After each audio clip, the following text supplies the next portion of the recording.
Motif pembunuhan terhadap Nurdin akhirnya terkuak. Tersangka memanggil ibu dan korban ke rumah membahas uang hasil penjualan emas. Uang itu ternyata sudah dipakai membayar utang.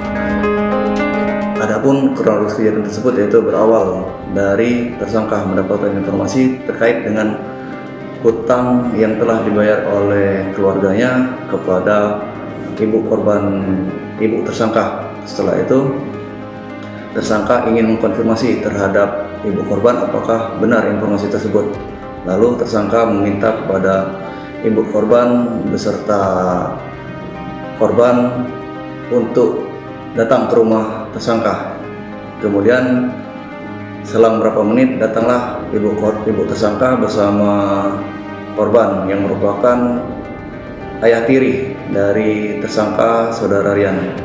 Kemudian saat tiba di rumah tersangka Rian, di sanalah terjadi pembahasan terkait hutang tersebut, dan dalam pembahasan hutang tersebut terjadi cekcok antara tersangka Rian dan ayah tirinya yaitu Bapak Nurdin.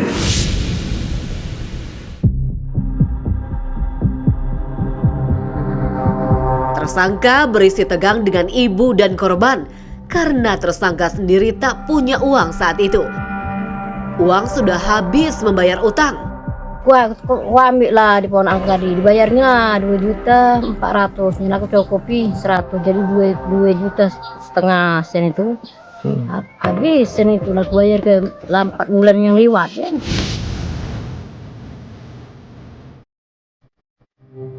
Emosi tersangka memuncak hingga kehilangan kendali. Korban berupaya menjauh, namun diserang membabi buta oleh tersangka. Terjadi selisih paham dan terbawa emosi. Melihat si Rian tersangka sudah terbawa emosi, kemudian ibu tersangka langsung meminta kepada korban untuk keluar dari rumah tersangka tersebut. Melihat korban keluar dari rumah, kemudian tersangka Rian langsung lari ke dapur untuk mengambil sebilah parang dan kemudian mengejar korban atas nama Nurdin. Dan terjadilah di luar perkarangan rumah tersangka bahwasanya si Nurdin kemudian dibacok oleh tersangka ke bagian leher sebanyak lebih kurang 5 kali. Ibu tersangka Erni ketakutan saat tersangka mengamuk. Ia meminta korban menyelamatkan diri. Aku tadi nyentuk meja, kata abande lagi aku di sini nih, langsung ngamuk. Untuk laparan ke belakang, laparan aku nih lari lah, cuma dia ngamuk.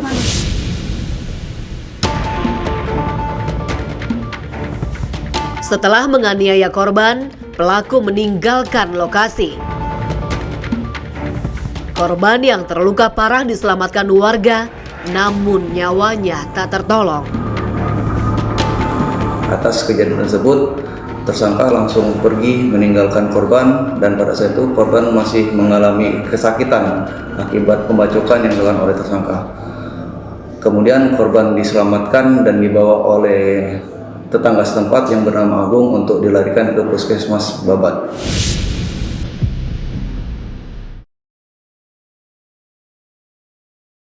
Masalah utang piutang akhirnya berujung tragis.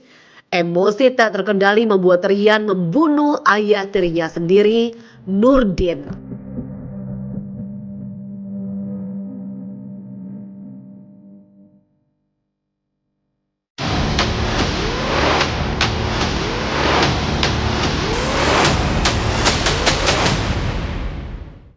Itulah namanya anak tuh kan, dia nih kadang kumatan itu anak marah, udah tahu gitu, udah gatek, udah tahu ada, pokoknya dia nak maksa kapan dia minta kan. Nah itulah pelaku.